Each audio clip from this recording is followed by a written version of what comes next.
It's crazy. It's okay. No, it happens. It happens. Oh, yeah. Y'all know what sing along? You got a fast car, and I wanted to get there anywhere. Maybe we can make a deal. Maybe together we can get somewhere. Any place is better. Starting from zero, got nothing to lose. Maybe we'll make something. Me and myself, I got nothing to prove. You got a fast car, and I got a plan to get us up here. Been working at the convenience store. Managed to save a little bit of money. Won't have to drive too far. Just cross the border and into the city. You and I can both get jobs. Finally see what it means to be living. See, my old man's got a problem. He lives in the bottom, that's the way it is. His body's too old for working. His body's too young to look like his. Oh, mama went off and left him. She wanted more from life than he could give. There's somebody's gotta take care of him. So I quit school and that's what I did. You got a fast car. Is it fast enough so we can fly away? Still gotta make a decision. Leave tonight or live and die this way. I remember when we're driving in your car.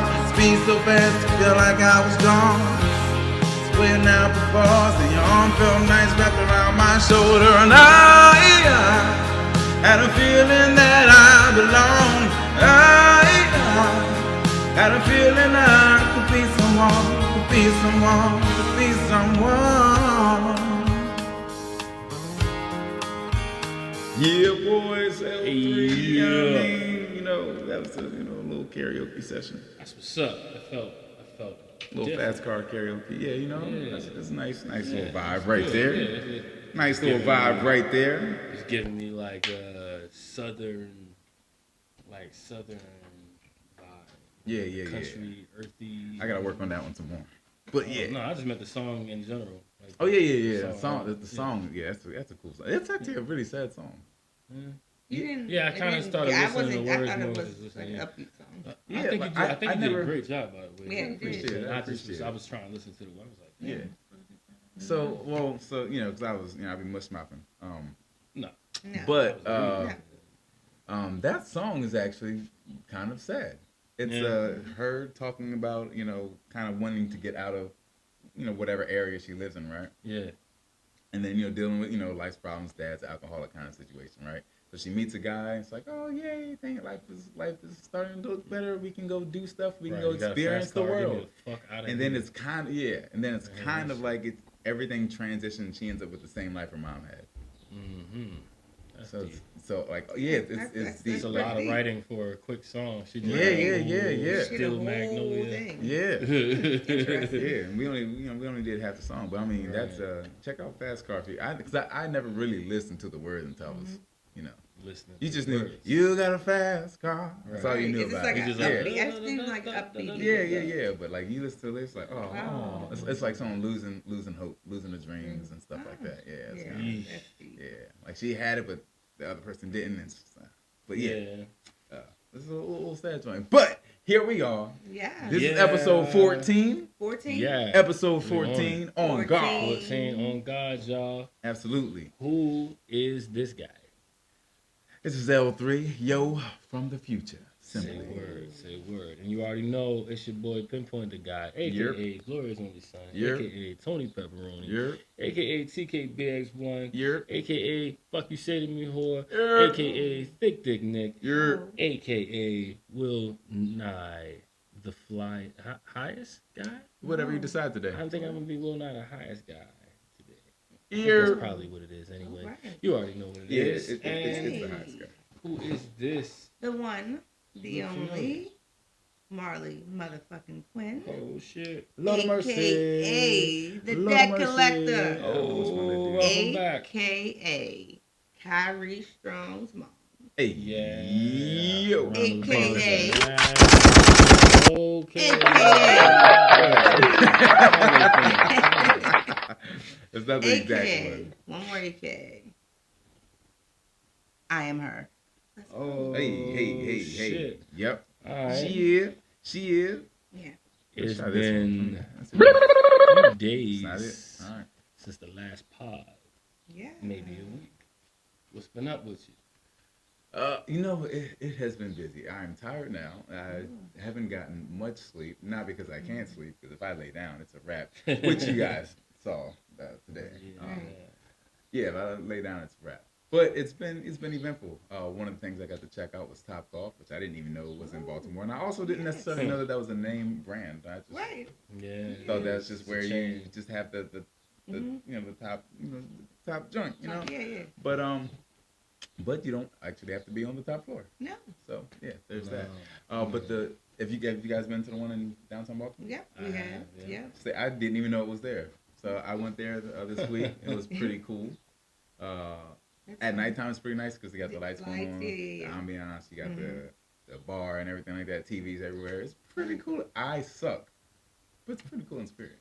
I also suck, but it's fun. It's fun to drink. Once you realize the goal, it's like, it kind of doesn't matter. I mean, yeah, it's all in good fun, but it's just like. So did you feel like you were going to fall over? No. That's absurd. I did. How would you swing it to do that? I did. If you swung, you would go back this way. I saw a TikTok where you fall over. She fell over. At least she was on the first floor. How old? Right. I don't know. She looked like she was in her late 20s. Right. Yeah. Drunk? Gotta be drunk. They serve drinks sometimes. Yeah. I couldn't tell. Short video. Right. She did go over. I literally looked at the ball and missed that joint like 10 times in a row. I've missed it at some point. I was like, yo. And then if you like steady, and then I still missed it. Yeah, but my friend was teaching me a technique, and he was like, you gotta, take it in like a circle, kind of like a C. So you bring it out, right, and then you go through that same path, and eventually I got it to kind of work with me. So it's fun. I'm gonna get better at it. It's definitely now that I know that it's there. Yo from the future is gonna get better at it. Of course he is. Sure. They didn't teach us that in the future. You gotta come back in time. There's no golf in the future. It shouldn't be. It should have been over with. Yeah. This is Top Golf's the only thing keeping that shit alive. I feel like the older you get, the more you want to play golf, I guess. Well, I feel like that's the thing. That's where all the conversations are had. Yeah, I know. I guess I'm having. I feel like you'd probably be a good golfer. I could see you doing golf. I've golfed riding in the one cart time. In like a banana yellow shirt. The one time I did go, I had to keep it real Baltimore with my fucking Under Armour polo shirt on. Okay, cool. I can dig it. It was fucking orange, almost banana yellow. Orange. Okay, close. We're working there. Okay. Yes, indeed. Aside from that, I was supposed to do a session for a joint song. That will be next week now. So, but other than that, I've been staying busy. How about you? Man, same shit. Another week. Just trying to make it all make sense, bro. I can dig it. Yeah. Well, I'm tired because I lost. My team lost. Oh yeah. Yeah, I'm a Miami Heat fan. We can start off talking with them. Just get that out the way. Get it out the way. Yep. Yeah. While I'm here, yep, we can just go ahead and get that out the way. Yeah, we can get the Go Heat all day, every day. Jokic always. Put in the work. But no, shout out to Jokic. Nikola Jokic. He's so interesting because he's never ever seemed like he even cares to play basketball. No, he's just like, I'm here. I'm big. When I'm they here. told him, the thing about the parade, he wanted to go home. Yeah, that was hilarious. He was like, oh God, I need to go home.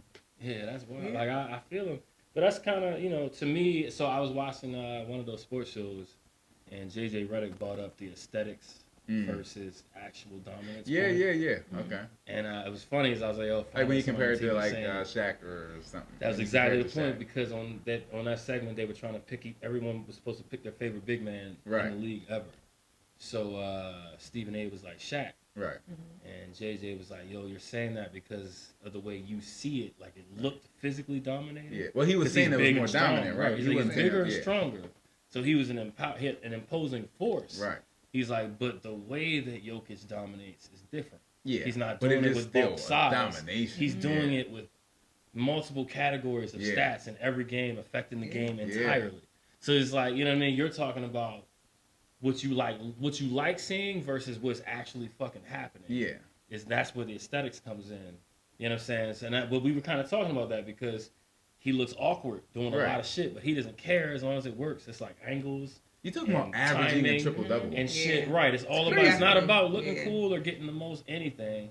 It's all about like the little like basketball math he's doing and being like, all right, this guy, I like him right there, just because he's not selfish with it. Like he can dominate and just take it. Yeah. But he also can fall back and be like, all right, let's get everybody else involved. And I saw him at times watching the game and like, oh, he's cutting, get there. And they, you know, and then they was like, and not listening to him. But I feel like if he had, you know, more of a dominant like factor, I think he'll be more of a powerhouse. People probably look at it more, but like he definitely like he dominates to the point where there's who in the NBA can like stop his offense. When has Denver mattered and shit? You know what I'm saying? They're in a they haven't mattered since market. Carmelo. Right. They're in a shitty market area and they're still forced to talk about them. And no one was talking about them winning with Carmelo. Even when they were doing well in the playoffs this year, they didn't get talked about a lot because there were other teams that were more fun to talk about because they got bigger markets behind them. But now, so like, you know what I mean? So imagine if Jokic was a Laker. They would talk about this motherfucker nonstop. Yeah. They'd be like, yo, this, you know what I mean? He's crazy. Like, because all the games would be on TV. You know what I'm saying? So now they kind of got to put those games. So, like, you know, because there's other teams that I feel didn't matter at some point, but now shit's everywhere. Yeah. So, Golden State, you know what I mean? In 2009, nobody gave a fuck. But now those games are on. I think I did, but The Bucks, nobody gave a fuck for a while, but now those games are on. And still kind of don't. Like, they're still not always some on. Because some people want to see the Greek Freak. They want to see a couple. But you know what I'm saying? So now Denver's going to be that. Now they gotta put those on. It's like when Kansas City, in football, it's like when Kansas City wasn't shit. But then they got Patrick Mahomes, and now they gotta play those games and shit. Like, nobody gave a fuck about Kansas City just like 8 years ago. Same thing with the team LaMelo Ball's on. Yeah. What's the Hornets? Yeah, he's on the Hornets. Yeah, we were watching the Hornets, but when he got there, we started watching them. No, it's called the Pelicans. No, Pelicans is Zion. Zion? See, I get them confused. He might be about to be out of that. Wait, who is it now? It's the Hornets, talking about the Balls. Yeah, it's the Hornets. Yeah, one of the Balls. Charlotte Hornets. Yeah, Charlotte Hornets. So yeah, LaMelo Ball's on there, and because he's on there and he had some flashy plays. Right, people. We started talking about. We started watching those games until the injury. Like, who? Until the injury. Yeah, and then it literally went away. Right, they weren't available. I was like, are they the same? Yeah. You had to get NBA TV after he went down. Right. It's like, all right, well, the superstar's gone. It's funny how quick they can make those changes too. It's like how they'll just find TV space for you.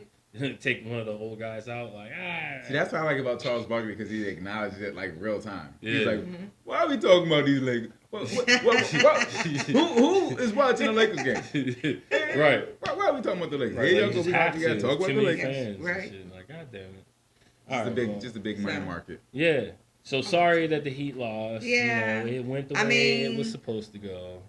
The eighth seed did go to the I finals. mean, they shouldn't be upset with themselves. No, I mean, you want to win a championship, and it would have been even more impressive if they would have beat Denver. It would have. But no one got to beat Denver. We got our rings, you know what I'm saying? But no one really hasn't beaten anyone except for New York, I think. Really, maybe, and not even then that was a maybe. Yeah. So. Y'all think about? Do you guys even care or think about Dame or Bill leaving their teams? Bill. Oh, well, he's gone. Huh? He's gone. The general manager already. So once they bought in the New York, it's gonna be hard to trade him though. He does, but once they bought in the New York, he already said that he was open. Well, they gave him the reins to dismantle the whole team, and that's the first contract that they would look at. But obviously, it's because it's hard to unload. But once that, you know what I mean, first that narrative came that's out. gone. It's as soon as that narrative came out, then like within 2 days of that narrative, it was, all right, what's the best backcourt that's going to pick him up because he's going to be available. So it went from he has the right to make him available to that nigga's available. Right. So I don't know what happened, but they must be happy. They're going to just be willing to have those conversations with him. And to be clear for anybody who doesn't know, Bill has one of those rare deals where he has that no trade clause technically. So if he is going to get traded, he kind of gets to dictate where he goes and what you get in exchange for him. Which is and how the money's gonna work out, which is like, why the fuck? Is. Which just proves why I don't give a fuck about Wizards basketball. They always find a way to not care right now. Somehow they've been rebuilding, and they're never rebuilding for next season. They're always rebuilding for like 5 years from now. And then the pieces that they have, they just let go in year 3 before they can rebuild the year 5 and be like, we'll start a new 5. Right. Well, some of us aren't going to be here for that many more 5s, my nigga. Like, how many fucking times are we going to reset a reset? Fuck you. I don't have time. They got good pieces, I don't have time. Like, they literally have get good rid pieces. of all of the pieces, bro. They literally have, right now, they have decent pieces and right now. And they're already getting rid of Bill. Yeah. Under the guise of, then we can get some pieces. No, you're fucking not. Yeah, I don't know about that. You know what I'm saying? They're not. They're fucking not. They're just not. That's not a city for like doing good sports shit. Like they just do shit in general. And so what do you think about Damian Lillard? Lillard, I think he should go. He should go. Yeah, well, like where to? What do you think? Man, someone said Miami. That's I feel like the Heat can take him. Yeah, we can use him. If y'all get him, y'all are in the finals again. Yeah, for sure. There's no way, because our biggest competition is the Bucks at that point. I don't know if someone said this, but Kyrie would be pretty good on Miami. Yeah, but he ain't ever. I think they tried to trade for him before he left from Dallas, or they tried to get him from Dallas and he didn't leave. They didn't let him go. He would be good on Miami, I think. Because then you have a go-to, and then you still have Jimmy as a closer if you need to. But if not, Kyrie can close it. Honestly, bro, Fred VanVleet is entered the free agency from Toronto, and even if he shows up in Miami, it's a problem. I feel like is he going to be different than Lowry? I mean, he's a better offensive player. I think he's younger, so he's going to play more minutes. And Lowry will still be available probably a couple minutes. Right. I mean, it would just build to be an add-on, because I don't got them moving Lowry to pick up either point guard. I just got them putting Neal on the bench. Right. Yeah. If he'll accept the fact that that's a thing for him. Right. You know what I mean? But I feel like it was this season until like maybe somebody got hurt at best. I don't think he was already starting. No, he wasn't starting. Okay. So even sometimes I think he sat out a game in the playoffs. Yeah, like sometimes I didn't even know he was on the team and shit. Yeah. I didn't know if that was because of injury or not. I'm not a fan of the team. We needed somebody that had playoff experience. Are your headphones doing weird shit? It's Oh. Yeah. What the fuck is happening? My bad, yo. I broke the wall. Look, it's just gonna be that kind of episode. Yeah, that's fine. It's okay.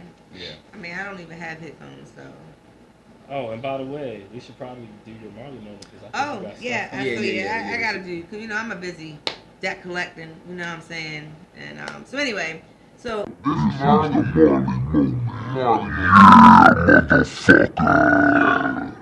it's brought to you by Kyrie Strong. Yeah. Heart. What the fuck was that? Heart. I need to know later. So I want to. It is June, right? Mm-hmm. I know a lot of parents like myself have their glasses on and they're going to party today because school is out for the summer. And yay! So I want to congratulate. Get your daycare money up. Seriously, definitely. It is not free. It's not summer for everybody. Yeah, so you got to get your plans, arrangements, camps ready, all that, and make sure they read. So one thing I want to say is reading is fundamental. So please make sure this summer that they read. That's a good idea. You should. Right? Yeah. Reading one book. Just because school ain't out don't mean you can't. 20 minutes a day. That's it. The second thing is congratulations to Kyrie Strong for graduating to middle school, and I want to congratulate all the other children graduating from middle school and 8th to 9th grade, which my other son did as well. True. Yes, family did, and also on my little baby from pre-K to kindergarten, and kindergarten to 1st grade. Marley loves the babies, so congratulations. You did a good job. And keep going. What? Nothing. What's that noise? You can't hear the sound I can't hear the sound effect. So anyway, it's just a positive thing that because it's about the children. I love kids. Obviously, I have for the babies. 4 of them. Anyway, congratulations, and just parents, encourage your children to read this summer, to do something great this summer, do some accomplishment something, step outside the box, something you've never did before. Do it with your children. I'm going to actually go to the museum, a couple of them, different ones here and in DC, and then I also want to go to the DC Zoo. So I've never, did those things. So there's a lot. I follow somebody on Instagram that they have a lot of free activities in DC. That I didn't know about. Yeah. So I need to do more. I've done some. I need to do more. It's fun to just go walk around. Right. Like, it's really nice. And get your walking shoes. And just have fun. Check out some museums. See There's some stuff. different things. So definitely gonna need to walk. Legit get walking shoes though. Right, I really am. So I just exercise is key, and then also I'm going to be training. Marley will be training. I signed up to be Kyrie Strong's wingman, so he'll be like in a I guess you would call like a wheelchair that roll, running wheelchair for races for like 5K. So I'm gonna be training to wingman my son do a 5K race. Oh, so when would the race be? Well, I probably in the fall. So I have to I gotta do 2 trainings before I can race. Yeah, you gotta get up on that. Yeah, so I gotta do training. So like I said, get active and make sure your kids get involved, and Kyrie Strong forever. And congratulations. Kyrie Strong, congratulations. Thank you guys for having me. 14. I'm out of here. Appreciate it. Thank you for stopping by again. Pack it up. We're effective. We're immediate. See how that chair disappeared? Gone. Just like that. Just like that. I hadn't said shit. Wouldn't even know about it. Wouldn't even have known. Wouldn't even motherfucking know. You got a pin's point? Yeah, bro. So here's what I want to go ahead and do. I want to go ahead and jump into like a random story. I think we were doing random stories last week. Mm-hmm. So I'll do one early in this episode. Okay. So for whatever reason, I feel like it was probably 5th grade when I just decided that I was gonna start cussing out loud. Like I went from being like, using the little replacement words and just cussing in my head all the time. Right. To being like, why the fuck is this shit still in my head? I'm just gonna, as long as I can't see one of my parents, fuck this shit. Well, I remember making a commitment to that shit. Right? And I also remember, let's talk about haters and snitches, right? So I remember there was this dude that had just got transferred to my school when we was in 5th grade. This man's name was Travis. Okay. And putting governments out there. Yeah, I don't know his full name, so lucky for him. And anyway, Travis Jokic. Travis Jokic out this bitch. Yo, so anyway, for like the second half of this particular that school year, I think that was 5th grade. Anytime something got drawn on the board that had any kind of like cylinder shape or like almost open oval shape or anything, all of the dudes would laugh as if we were laughing like we were saying the teacher was drawing a dick. Right. Fair enough. And shit. And I was part of like one of the main characters in making that a known thing that we were all laughing at. You feel me? I can imagine. So I was a talkative motherfucker. Like I would get my work done early. It would be right, and I would just be in that bitch cracking jokes and talking. You know what I'm saying? I had people to talk to. So anyway, I was one of the people that had established that was a funny ass thing. So anyway, on one day I was making jokes about shit. I don't remember what happened now. But what I do remember is that I got home, and just like every day when I got home, my parents asked me, hey, how was school? Anything happened we need to know about? That was literally the script. The fucking every day when I walked in, hey, how was school? Anything happened we need to know about? They said every day. And I would always say, no, nothing happened, because it was just the routine shit you said. And one day I came in and, hey, how was school? Anything happened we need to know about? And I said, no, nothing, got to do some homework. And my mom said, oh, so nothing happened? And I was like, nope, still not catching on. And I'm still like, yeah, no, everything's good. And she was like, huh. She's like, well, if that's the case, then tell me why your teacher would call my house and leave me a message like this. Hit the old school 90s answering machine play button on the nigga. Fam. And real, so I'm listening to my 5th grade teacher say, so I'm sorry, I had to say this. Because of where I was at, they gave me a shitty nickname. I never got a choice. It was assigned to me in kindergarten. And I didn't like shit on the teacher. I just accepted it and it just went. So the message was like, hi, Mr. and Mrs., And she's like, yeah, I'm sorry I had to call you to leave you this kind of message about Billy. So already, bitch. You know what I'm saying? But she's like, but unfortunately I had other students come and approach me and tell me that they were concerned about some of the jokes that he's been making in class because they say that he's being what is it? He's being mean. Inappropriate? Yeah, he's being mean and perverted. His jokes are mean and perverted. Oh, man. So she was like, if you could talk to him about that. Fam, how do you as like a fucking 9 or 10-year-old have that so my mom's like, well, what are these perverted jokes? And I'm like, I don't even know any perverted jokes. You know what I'm saying? It's literally, she keeps drawing dick like shit on the board. And I thought that was hilarious. You know what I'm saying? It's not a perverted joke. But it was the nigga Travis. It was the new dude, you know what I'm saying, who was acting like this shit was funny. You know what I'm saying? I remember coming in and being like, yo, somebody told on me, and this nigga kind of was acting weird. And I was like, it's probably this new nigga over here and shit, because, I was cussing shit. And he was acting weird. And I was like, it was this motherfucker.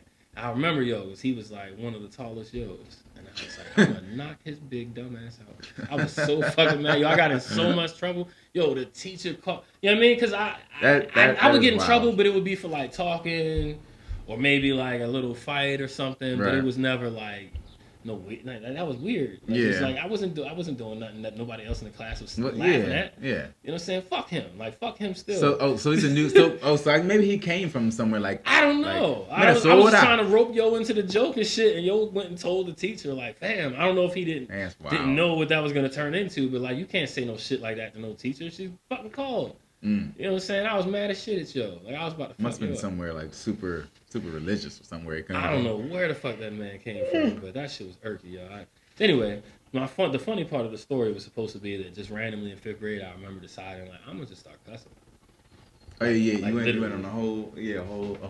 But that's an interesting thought. You know, I never had a thought that I was gonna just start cussing. Like, this is just me, just going to cuss. I think it just. It just happened. There'd be times where it happened. And I think it came from music, honestly. Mm-hmm. That's fucked up. Yeah, I mean, look, in the 90s, they were trying to say that it's not their fault. We're not the ones that, inspiring these kids. Bull, that's bull. That's 100% bull. That's literally what we're inspired by. I still feel bad admitting it, even as this old of an adult, because it's like I can't let the adults have been right about that shit. It's just kind of true. It just is what it is. It's like, I probably wouldn't cuss if I didn't hear that kind of music.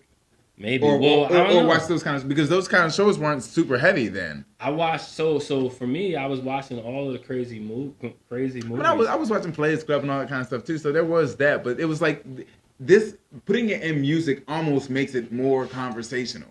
I'm sure, but I'm just speaking from my personal experience. My peoples didn't let me buy like the shit that had the parental sticker on it. But they come. So it's like but I was still but it's like I was watching all the movies and all the stand-up comedies. Yeah. I was watching Def Jam and shit, and I would get access to all the shit. I would just get copies from people. Right. You know what I'm saying? But it was but they couldn't blame the music on me if deciding to cuss in 5th grade. First of all, they didn't know that I was cussing at all. I would have never let them know that. Right. Or let them see it. Sure. And also, even if they would have found out, they couldn't have blamed the music because that's the one thing they knew that I didn't have my hands on. Whether I did or didn't, they didn't know. So they cannot. Fuck that. I'm still not willing to admit to that. One of the songs for me was I can't remember which song it was, but it was a DMX song. Oh shit. Yeah, I mean, I was just like I was cussing for a long time. I'm just sitting there, high waters, big glasses, and just doing my thing. Started going off and shit, I just barking remember, and shit. Yeah. Fuck you, nigga. I just remember my cousin saying, "Hey, yo. You cuss?" And I don't even remember what my response was, because in my mind it's like, doesn't everybody? It's just words, right? Yeah, I mean, I wouldn't do it in front of my parents, right? Because they don't like them words. Yeah, for sure. But so I don't know that I made like a definite like I'm gonna start right now. Yeah. But I do remember the times when, for me, I'm pretty sure it's more music related. I mean, of course, movies too, but I think it's more music related. No, I feel you. Now, I know that I cussed before 5th grade, but I think 5th grade is when I was like, that's just me. I'm doing it. Like, that's my part of my personality. You know what I'm saying? Like, I adopted that shit. Like, that's just going to be, that's it. Like, that's part of it. You know what I'm saying? You know what I'm saying? We ain't doing freaking ever. Like, none of that. I can dig it. Fuck that. One of my, are you done with that story? Yes, I am. Shout out to everybody watching the live. Shout out Big Mac. Shout out Chris. What's up? I did have one story. What did we talk about for that story to come out? About the cousin? No, it was something about my mom. We'll think about it later. Are you talking about something that me and you might have talked about today? Yeah. That was because of the wrestling game. All right, yeah. So I'll share one of my little funny-ish stories. Let's get into it. So, I was a big wrestling fan as a kid. I was a fanatic. It was just so satisfying, even just playing video games about wrestling. Like the video games were cool. Like some of the coolest things for me were just how you got in the ring. Whether I thought I was gonna be tall. I think I've said this before. I thought I was gonna be 6'11". So all my characters were, over the top dudes. You know what I mean? But then sometimes you have someone who's cool like Triple H or Stone Cold Steve Austin, say The Rock too, get in through the middle rope and stuff like that. So that was always pretty. That's like one of the small things that I just treasured. I enjoyed it so much, right? So I was a big wrestling fan. So I played WWE. No, it was WWF at the time. WWF Attitude. This was the Attitude Era. And I'm playing on the small TV downstairs in my living room. And, I'm having fun. I'm doing my thing. My mom comes and she decides to play. I'm like, yeah, lace up. That's perfect. Lace up. Yeah. Like, get all of this work. Yeah. And she was. I was killing her. I can't remember who she had. I feel like I even chose someone who wasn't even like super great. I was like I don't even think it was. Yeah, I think it might have been like Road Dogg or someone like that. Yeah. So I'm whooping on her. Everything's good. I'm pinning her, and then I would let off because I'm like, nah, I'm enjoying this too much. Huh. And then I don't know what move she hit me with, but next thing you know, she pins me. Wasn't worried at all. I'm like, I've been beating her this whole time. Her character's tired. Yeah. My character is not. Yeah. I'm super fine. And next thing you know, and the game was over. I'm like, what? Why? And I was distraught. I'm like, how could that be? How could this be? Yeah. Like she hasn't even barely hit me. There's like no way she came back. This is insane. Yeah. So I'm trying to we got to run it back. We got to play again. And she wouldn't play me. To this day she would not play me. Can y'all get a rematch? If you're watching, do you still have? Do you have a I don't. Stop buying. I stopped. It's because of that, isn't it? Well, it wasn't because I had to get better. I teared up and everything. Damn. And the worst part was she was like, trying to get her to play again. She was like, and she's like smirking a little bit about it. She was like, well, nope. I'm like, well, just play again. Nope, I've got to do the dishes. I'm like, So that's my WWE story. That was brutal. Mom came in and she got the W, man. The no revenge part is the thing. That's the thing. It's okay to lose, but yes, when you lose and someone doesn't give you the chance to get to set that right. I mean, in her defense, she probably knew that you were dragging it on. Yeah. Like it was a brilliant play. Brilliant play. She's like, it was a Money Mayweather play. In her mind, you had already got your rematch. Yeah. Beating the hell out of her. I was going to town, but so that was a very, very brilliant play. Yeah, I'm trying to add as now an older person, I'm trying to add that piece to it. Like, what was it? Yeah. Now she got me. She did great. One of my L's, 3s. I'll talk about. I'll give you guys a cool car for the day, for the week. Mm-hmm. The cool car is 2015 Camaro Z28.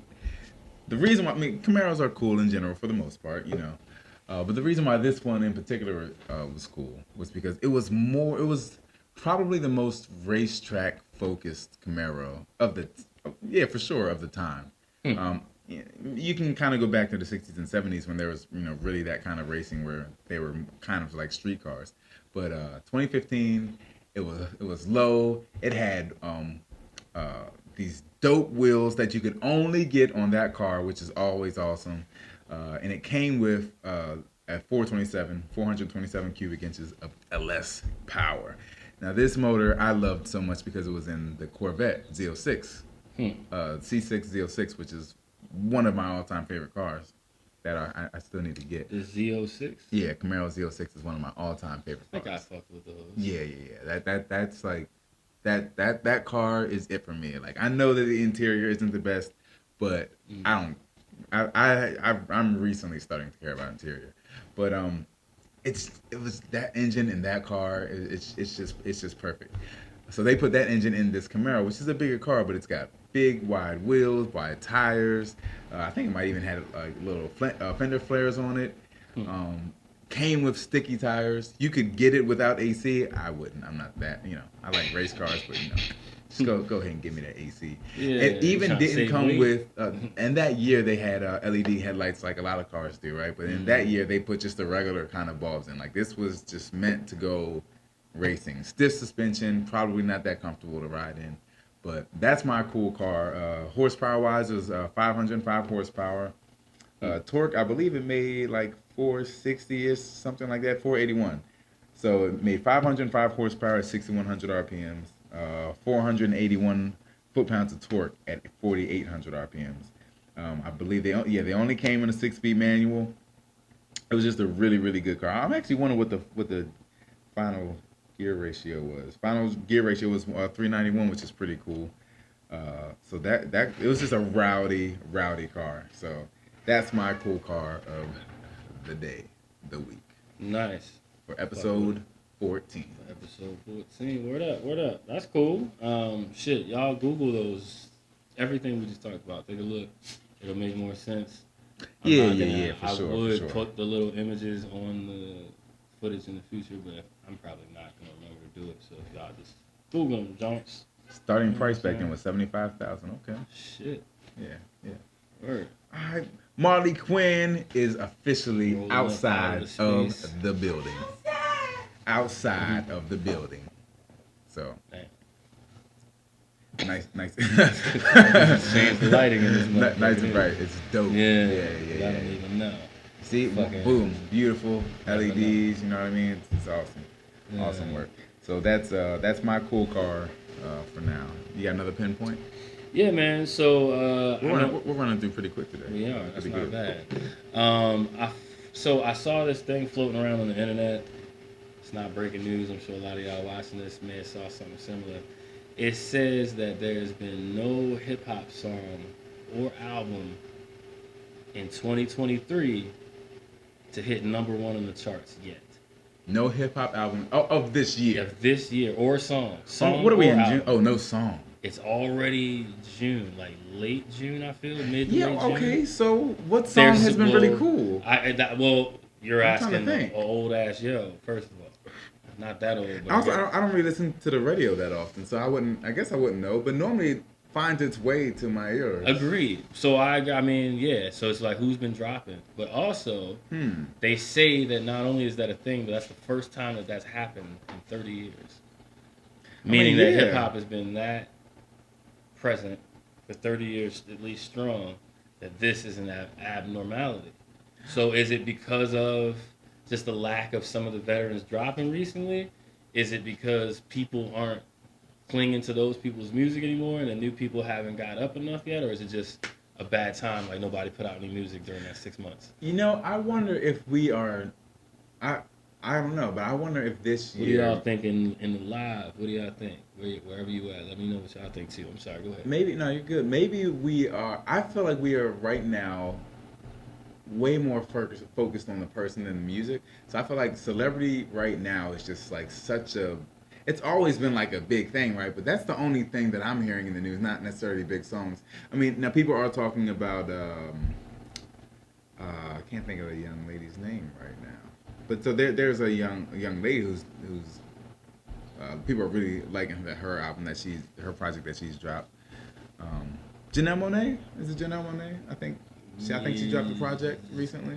I don't know if she just dropped it now, but I don't think they would consider her hip hop. But that's not going to be hip hop. You're right. So that's kind of but those gray areas where it's like somebody's kind of within the culture and it feels like whatever if it's not in that particular genre. Right. Against the stat. That's an interesting one, yeah, because I don't know, like, what really has dropped. I mean, you're right. No big names have really dropped, I guess. Yeah, I'm thinking it could just be kind of like the timing just so happens to be. But then it's weird, you know, I feel like it's got to be coming. Because there's a couple of songs that I'm starting to hear people playing over and over and over again. Like what? What you got? Not necessarily because I'm a huge fan, but like that All My Life, Dirk. Been bothering all my life. No. That's an old song, isn't it? Yeah, I'm like, what? That's a Nip. Bothering all my life. That's Nipsey.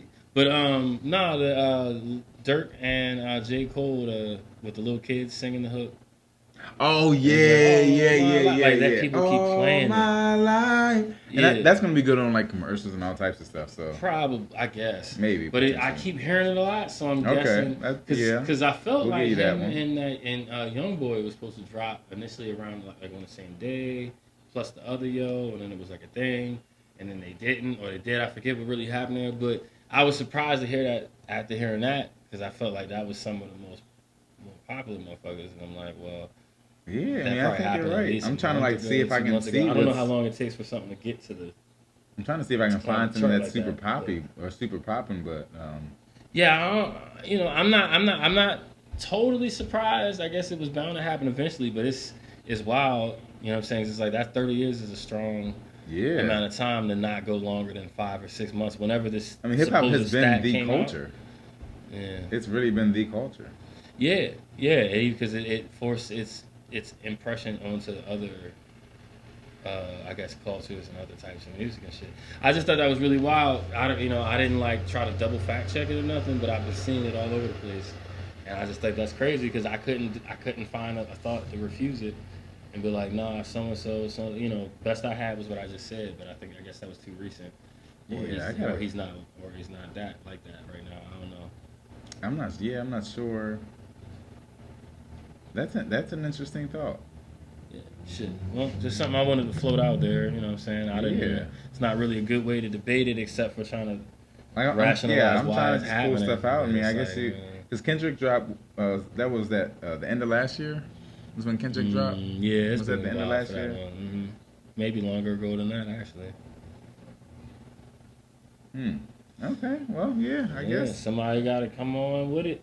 I think there's so much going on about so many different like trials and stuff like that. With Young Thug and all that kind of stuff. I feel like that's where so much attention is just going. It's just definitely somehow that's something to think being about. Out has kind of made shit weird. I can't think of one like super big song, but maybe it's just because I'm not listening to the radio, I guess. Well, shit. I hope I like. I'm in my own world right now, so that might just be me.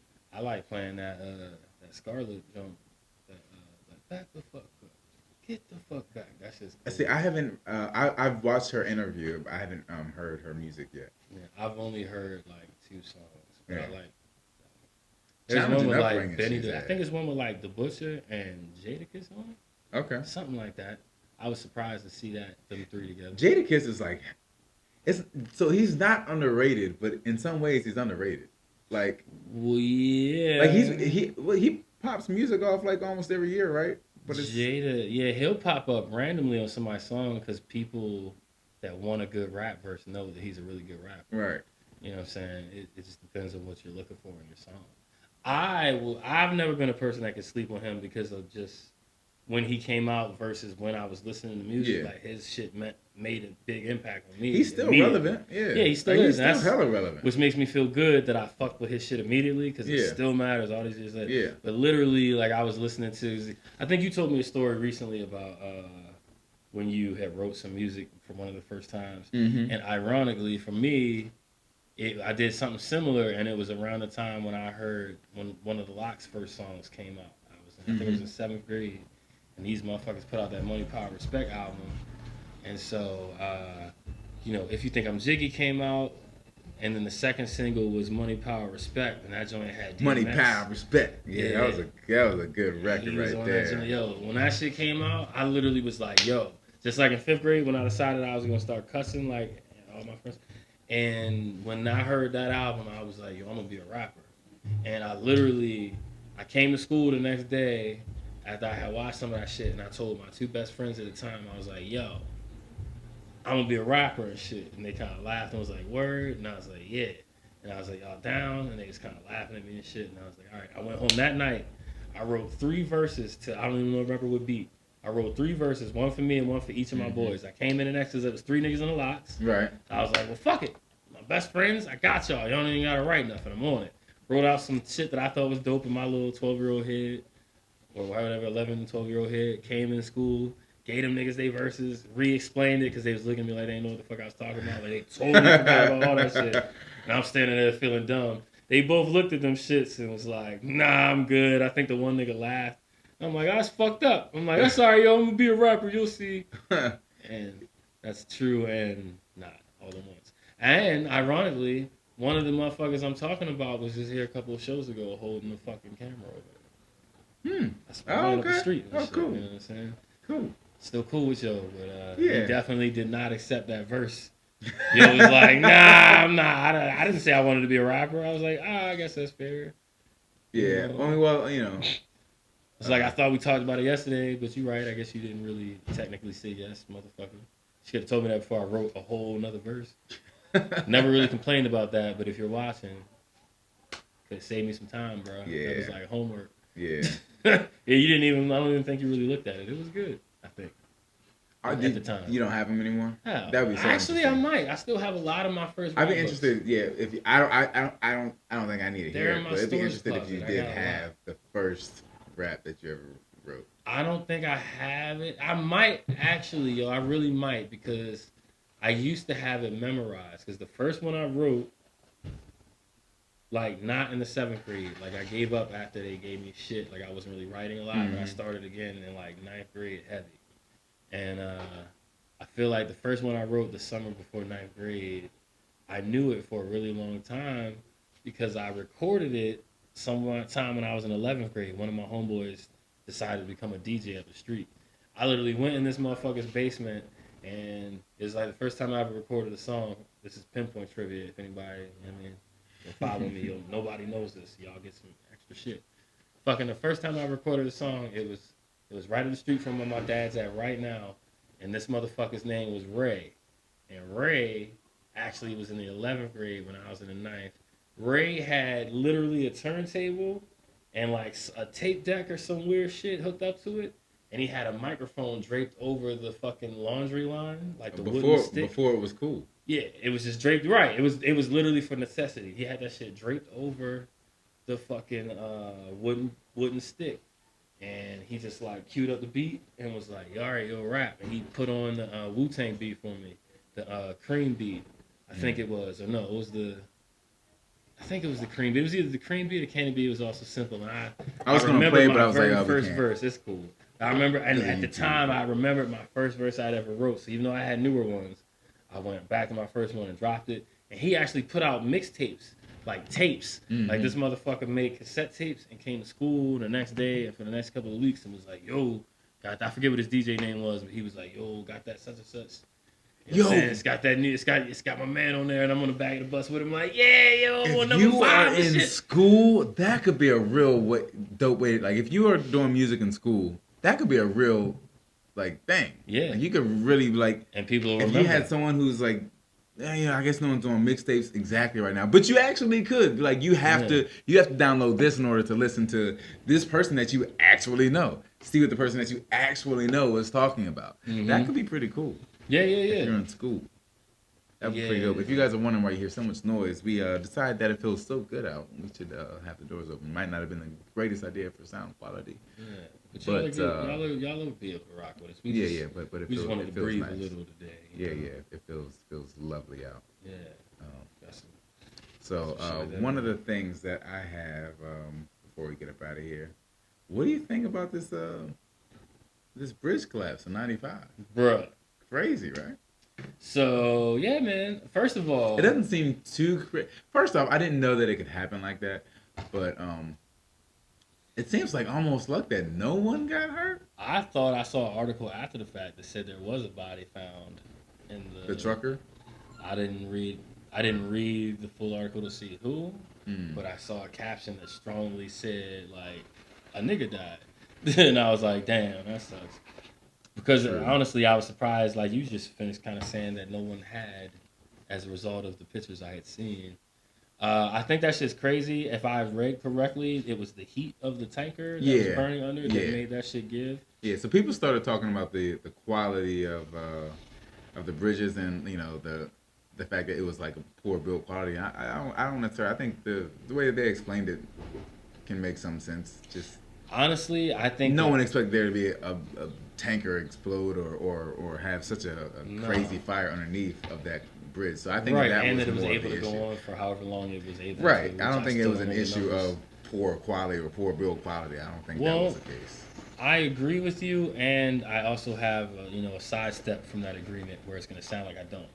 And the reason I'm going to say that is because yes, I agree that it probably wasn't built to withstand the degrees it reached and the fucking the amount of time that it reached it. Right. But I still also strongly feel that infrastructure in general in this country needs an update. You know what I'm saying? It's bigger than just potholes and shit. There's tons of bridges and shit that are fucked up. Mm-hmm. There's a lot of things that are fucked up, and it's mainly because of the time that they were created or installed, right, versus the amount of maintenance that they could receive, or effective maintenance they could receive, and sometimes receiving maintenance in place of replacing shit that that would knock the budget out of whack. Right. You know what I'm saying? So it kind of sucks. So it's like I can't say that particular strip is a victim of what I'm talking about, but there's so much infrastructure in the states that needs an update and needs more budget towards it that it doesn't. And I mean, it wouldn't surprise me if it didn't quite meet some measure of some shit that I don't know about. Yeah, you know what I mean? Because we're a little outdated with some of our things. I'm not, not necessarily trying to complain, but it's like it's true. Mm-hmm. Like our power grid is fucked up. The power grid was built like so long ago. It wasn't expecting to have to support the types of things that we've been able to invent. So it's like struggling. You know what I'm saying? But nobody cares. Someone cares. I mean, people care, but it's not a daily thought. Like nobody's like, I hope the power grid works today. Elon Musk cares. Yeah, Elon. Well, he says he cares. Yeah, I'm sure. He said he had a plan for it. I think in LA. Yeah, that'd be nice. Yeah. You know what I'm saying? Because it's a shit show. Wild times, man. Wild times. But that was a pretty interesting thing. I can't imagine like if you're driving on the highway and just like. Right, like, and my back's broken. Like I knew I shouldn't have came this way. I knew I shouldn't have came this way. Right. I should have got off on exit 21. Right, imagine not having been on an important trip. Or it's the morning that you really wanted to call out. Right. It's like, I don't know what time it happened, but I got that one email I gotta answer.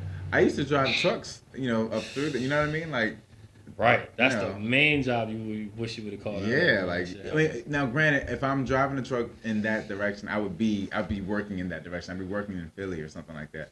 But I can't imagine like that happened. I mean, even the traffic on the opposite side is going to be backed up because everybody's going to be looking at that. The fucking you know what I mean? People underneath this shit. Well, so the people underneath, if I'm not mistaken, that was just a way to get on to the highway.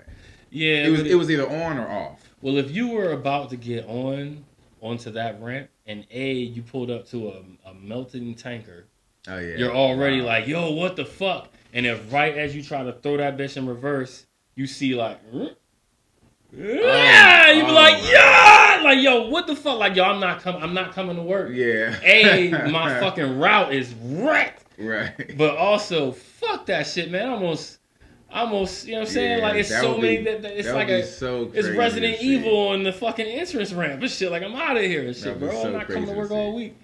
Fucking shit, life is short, bro. I just saw a lot of shit where my car was about to be at. You know? I don't know if that was the same turn, but there was a turn over there getting onto the highway where it was just like flooded one day when I was driving the truck, and I seen like a couple cars go through, and I'm like, well, you know what?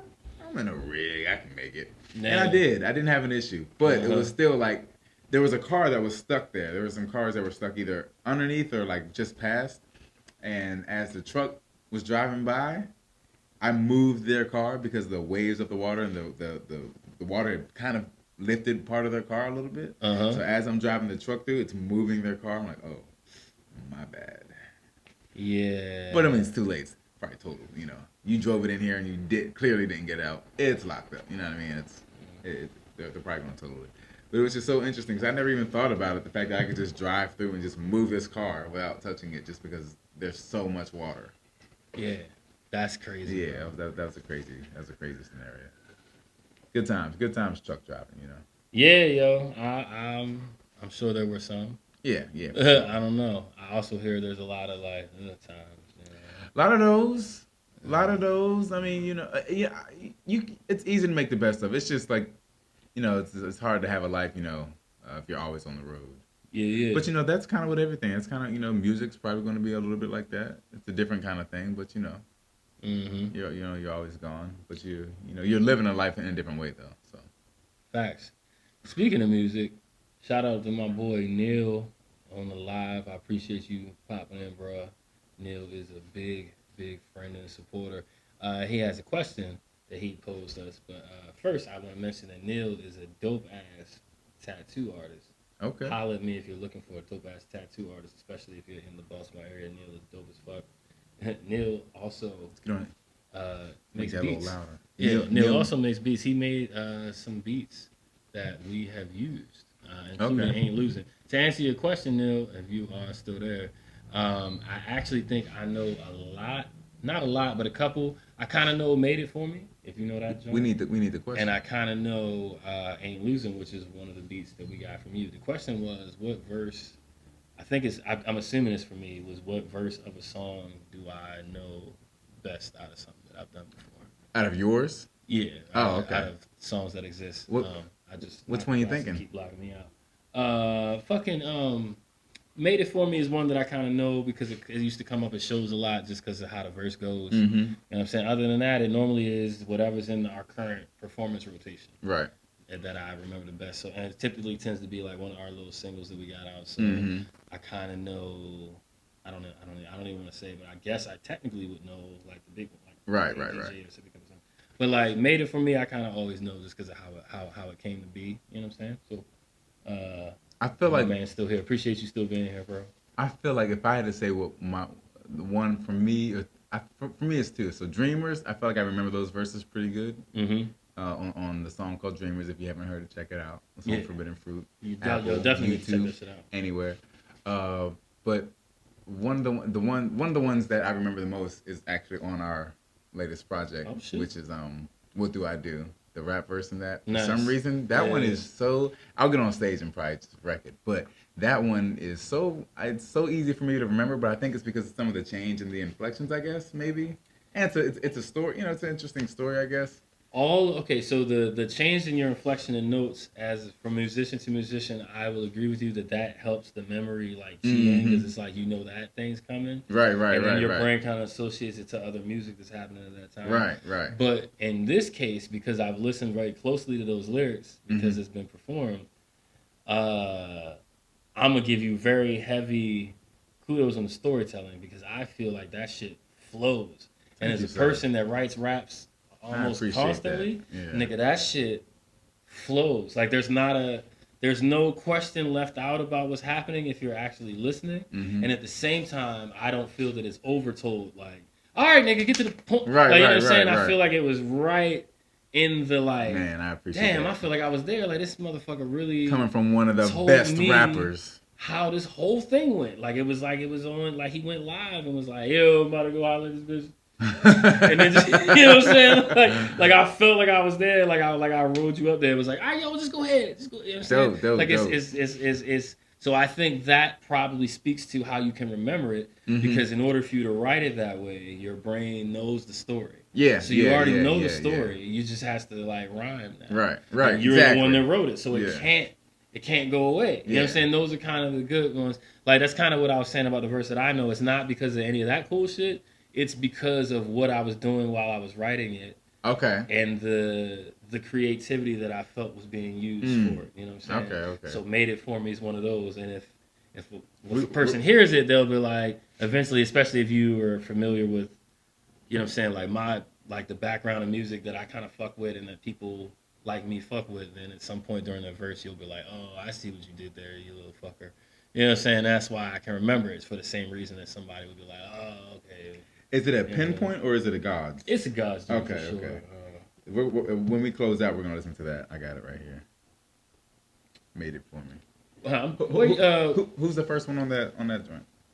And actually, I think it's me. Okay.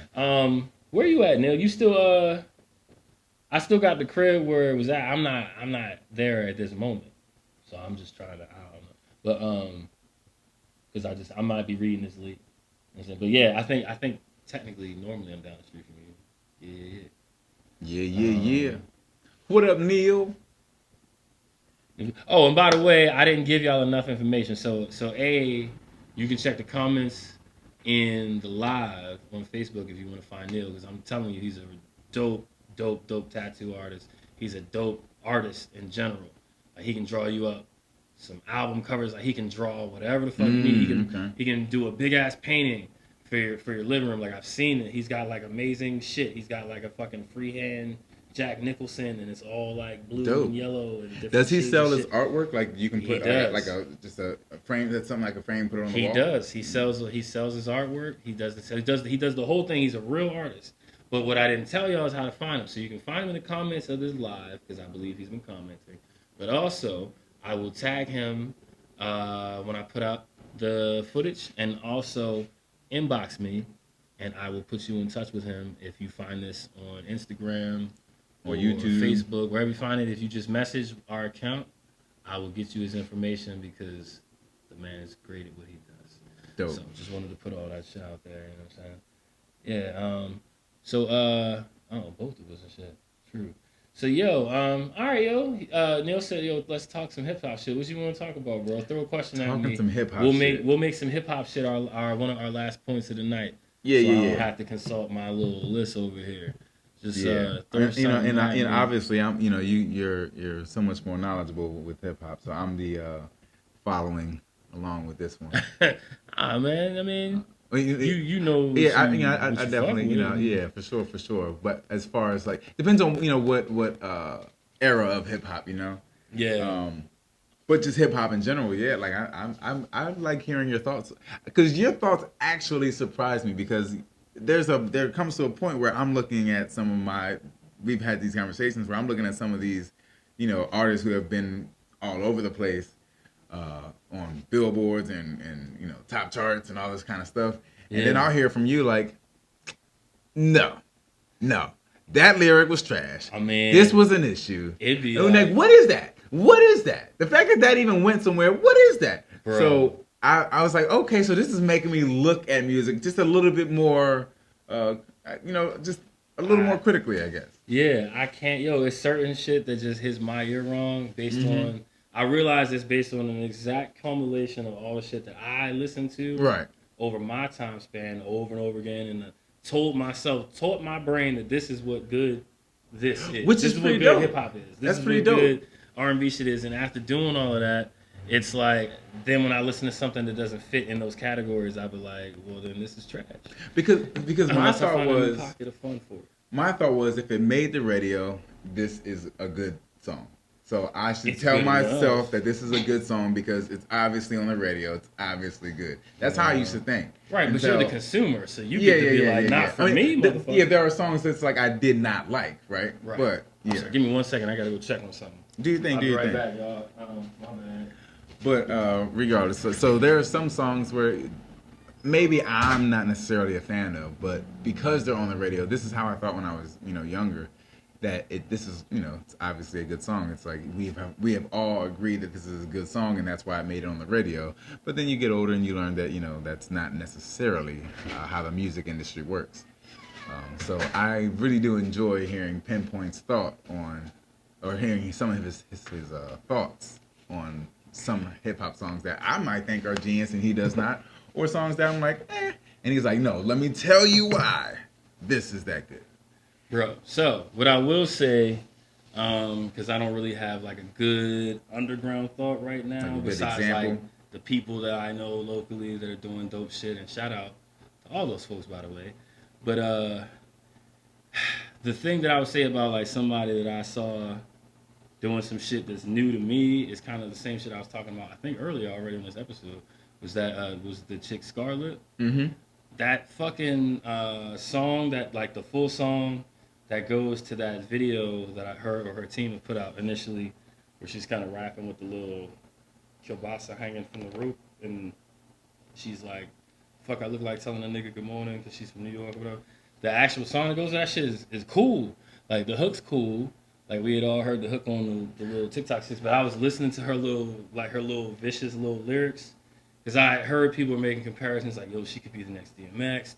New York's accepted. Yeah, I heard someone say something like that. Yeah, I saw she was, like, I think Busted did like a remix on it or something. But like, her verses that I heard on the joint that's available to listen to, like, the verse was cool. Like, it was like, you know what I mean, it's not like she's super over the top lyrical, but it was like one of the few times where I heard a person that I feel like is gonna make it, and I was like, good.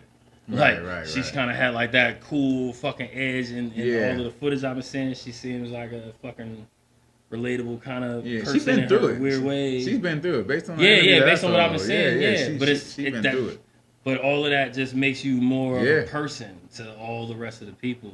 Now that you're talking about it, I'm really interested. I'm gonna play it on the way home. It was cool because I got used to just the clips on the internet. Right. And when I finally went ahead and pulled it up and pressed play and let it just play all the way through, so gave her, she got to do a whole verse, and then I was like, oh shit, all right, bitch, like, you know what I'm saying? That's what's up. You know what I'm saying? That's what's up. Because it's like the energy was already there, but it was like, yo, it's not even just that. Like, it's pretty cool, especially compared to some other things. You know what I'm saying? It's fair. You kind of just gotta be like, yo, she's just talking her shit. Right. Okay. Like, you kind of gotta. I'm excited accept to hear it. You gotta. Yeah. Because it's not like some of the other shit talk that is comparable across some of the other. Even if we just make it like the female MCs, I didn't feel like most of the lyrics that was in her song on that one was as similar to some of the other types of ways to talk shit on some of the other more modern shit I've been, the way that people talk, can she hold her own just in rap, not female versus male? Can she just hold her own in rap, you think? I haven't heard enough of her to say that yet. Like, I will say, do we need to break it up that way versus like we do basketball? Do we need is a rap a category, or is rap a genre where we have to break it up? It's not. Two? It shouldn't have to be. It's literally because it's like sports with words, and that shit is so there's none of all that extra shit that people use as to why men and women sports have to be split is off the table. Right. You know what I'm saying? It's like well, I guess we are talking about different things, right? But either way. Yeah, but regardless of the subject matter, whether or not you're good at it, if you're good at making music, if you have like cadences, I'll rock to some Cardi. I ain't gonna hold you. If your vocal tone sounds good, people don't like listening to a dope rapper that doesn't sound good to the ears. Yeah. No, it's like, I don't want to hear this. Like, Lauryn Hill wasn't a good female rapper. She's a good rapper. Right, she's just a good rapper. Like, we do the categories because I guess especially at some point, there were so many more male rappers than female rappers. Yeah. But it doesn't have to be that way, in my opinion. Right. You know what I'm saying? But I know that like, happens regardless. Especially if we can listen to it. Apparently, apparently she is someone who men are like cool listening to versus, I ain't gonna say no names, but there's some women who men are like, I'm not necessarily rocking to that, but like yeah, but you know what I'm saying. But I felt so I heard I think the other song that I heard her on was like with Jada and Butcher. And yeah, those are two good cosigns. Yeah, and so that's already great because it's like, yo, you're on there with like some of them, but also. You know what I mean? Like, I remember about halfway through her verses, I think she went last, and I was like, damn, yo, you should have did more because it was them. Like, you know what I mean? I remember thinking that, but I also only played the song one time. Right. And I was in the car. But, and through the first half, I remember thinking like, oh. But by the end of it, I remember being like, not, I wasn't told to let that. So but it's not enough. I can't say 100% yay or anything really negative because I only have the two songs to reference right now. Mm-hmm. But definitely, I think it's going to be all good things, coming out of her, whatever that means, especially as it comes to like shit that could really move in the industry and not just talking about shit that's going to do very well in the underground or like the B league of hip hop. Right. Not going there, I think her shit could do. I'm looking forward to it. I'm gonna check it out. I'm gonna check it out on my ride home because Lord knows I'm gonna need something to help me stay awake. You understand? Yeah. My boy, so Neal said Lauryn Hill and Nas should have got married and they the rival Beyonce and Jay-Z. That's I think they did more than rival them, bro. I think they did more than rival them. Lauryn Hill is probably one of the only people that charted extremely well during the Beyonce era. It was at the beginning of it, possibly still in the Destiny Child era, but Lauryn Hill was that for that. Lauryn Hill, she put one album out, right? Yeah, only one like official full studio album. Right. So, and she's still relevant. Yeah. Like who else? I mean, well, I'm sure other people have, but that album was so good. Yeah. It was up for and won so many awards that like it was just brilliant. Like yeah, you can bump that shit now. But was it because I don't know, because when I was young, I was listening to that, so I wasn't thinking about music or the music industry. I was just thinking, oh, this is Lauryn Hill's song. Was it a whole team of people, or do you think it's for that album? Yeah, writing wise. Oh, I honestly don't know, but she's by herself is just that brilliant. I generally give her I think she credit would. To assume. Yeah, I think it to me. It honestly doesn't matter because she made this happen, right? But if she didn't write it all somehow, I would imagine she wrote way more than. I think I would like 70%, 70-80%. Yeah. But I'm just saying, like, to have a product that good, like, there's got to be inspiration like around you. You know what I mean? Like, yeah, that's a good product. It is. On the other hand, you know what I mean? She might have been slowly working on shit for years and just finally put out her magnum opus because that's all we ever got. You know what I'm saying? Like, she could have been stockpiling since before the Fugees. She's writing that shit while she was doing Sister Act, like in between scenes. Like, yo, not to put myself in the same situation, but the compliment that you just gave me, the fact that she can put a story together in that kind of a way, the fact that she can just take you along on a journey, meaning that she has been through an experience and she's literally just finding a way to sing and rap her experience to you. And that, I mean, you know, that's what everyone kind of tries to do, right? But it was just the tones, the pitches. It was just brilliant. Yeah, I agree with your updated version of that. He said that okay, Nas and Lauryn, the Street Profit versions of J and Bay, and because it's like I don't not like Jay-Z or Beyonce, but I also always felt super strong about Nas. But I didn't realize I never put Lauryn Hill in competition with Beyonce before, but I definitely feel strong about. I'm gonna give a little bit of pushback. So I would it's kind of like inverted because if you're looking at them more street, I would put Jay-Z versus. I think Nas is just. He seems almost more of a businessman. I mean, that's a weird thing to say, right? Because Jay-Z is like one of them is already a billionaire. Yeah, he's like that guy. But it's just like there was a point where it seemed like. Well, first of all, I feel like Nas is more of a teacher than Jay-Z is a teacher. But I feel like you might learn. I feel like you go to Nas to learn a little bit more. So I feel like he isn't. Would he be the street prophet or would Jay-Z be the street prophet? What's fucked up for me is the irony of it all. For me, and talk with me about this, Neal. Jay-Z has a more of a street image to me. Yeah, so that's my thing. So not just clean cut. For me, during the entire music time that they was doing this shit, so through the 90s and the early 2000s at least, right? Everybody that was having a Jay-Z and Nas argument, the argument always got to, at some point during the argument, it became about the fact that Jay-Z was making more money off of his songs, and his songs were more popular than Nas's. Right. Whether the raps were better. He knew how to make a better song. Whatever was better or not, people were like, you can't say he's better because Jay-Z's always going to make more money and he's always going to be more popular. Nas could be a better rapper, but Jay-Z's a better song maker. He's a better song. And I guess in many cases that's the case too. That was another one of everybody's argument that was on Jay-Z's side at the time. What's ironic is that some of the Nas arguments would be like, yo, but that's because he only comes out when he has a message for the people, or like, yo, he's not just putting out singles, he's putting out a body of work and you gotta listen to it all the way through because he's an MC. And those, but you know what I'm saying? I feel like as we fast forwarded through time, it's like, kind of like you said, Jay-Z always did have that street image, but somehow it also turned into like, he's a beacon of wisdom and he helps niggas. And he can do, so it's like he ended up doing, or at least it seems like he's doing all the shit that Nas said he was gonna do, or that he was already doing. It's like Jay-Z's kind of went from being the street nigga that dropped street songs that everybody wanted to fuck with, to be like, yo, I wish I could be like what you talking about, to being like, yo, now I'm a different type of person. that y'all should admire to be like, and you know what I'm saying? I'm finally gonna complete that circle and do the shit that Nas, or do things like what some of the things was Nas used to rap about. He's like, yo, I'm there with you, bro. I just got here late. I had to get the money first. Right. And Nas is like, well, I got some of the money. I was just about to find a way to say that. Yeah, and he's like, nah, nigga, I got the money. Right. And now I can really make a change. Nas led with his intelligence.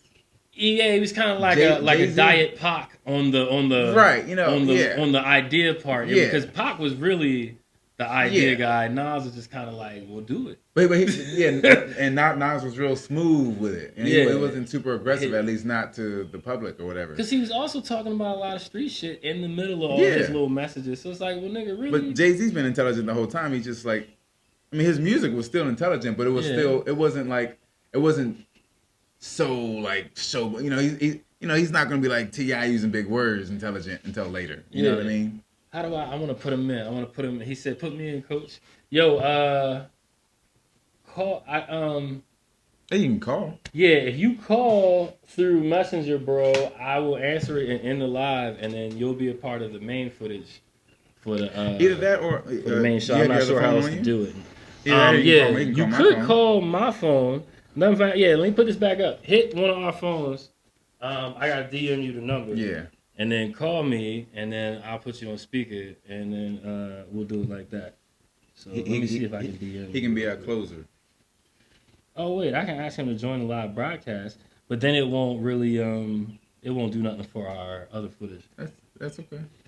Oh, as far as the sound. Well, if we can hear him on there, we should be able to hear him. I'm just trying to. All right, so Neal, you might lose me for a minute on the live because I think I might have to leave here to get to your chat. But if not, if I could stop being an old yo. But yeah, like Jay-Z, I mean, like as a kid, when I wasn't really worried about who was better, you know, you had Nas who had some dope songs, and you had Jay-Z. For me, when I was a kid, the main song that I liked was the song that had the kids in it. It's a hard knock's life for us. That's still one of my all-time favorites because of my childhood. Yeah.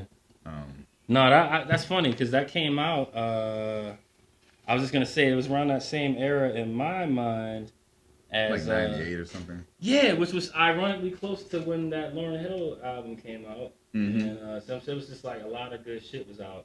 Yeah, 98 and 99 kind of. This is true. All right, hold on. I just realized I could just hit him from my regular. You got him. No, that's what I was wondering. I am tripping. You got his number already? I don't know if I have his active joint. All right, here we go.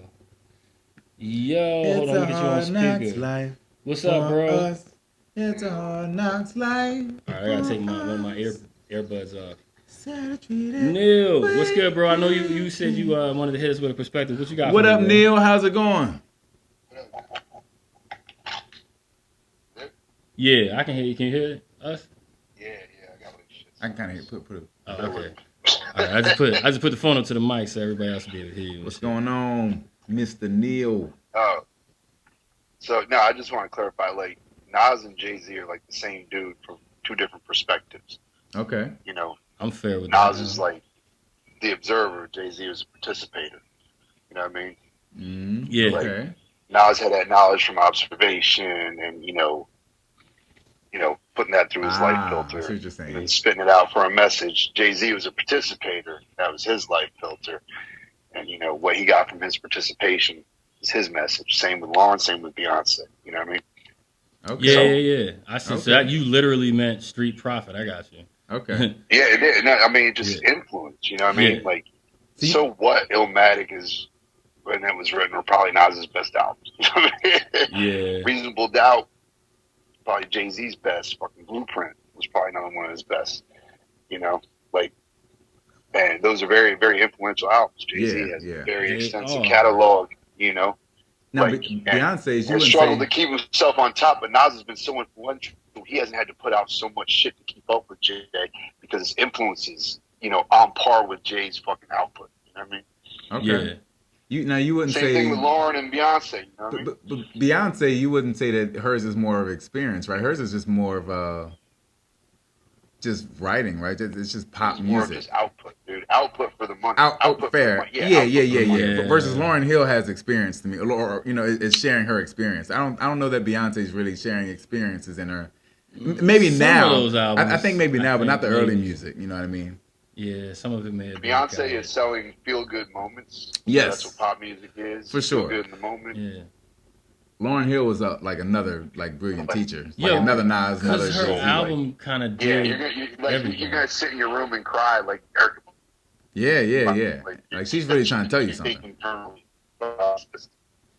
Yeah, Lauren's album kind of was like, yo, you got it. It was about growing. And what the shit is stuck in my shit? Yo. I was like stuck. Wow, I can't even see what I'm doing. All right, cool. I probably fucked it up. Wasn't sure if that was like a man law violation. If I helped. So much so that it kept my little nose protector.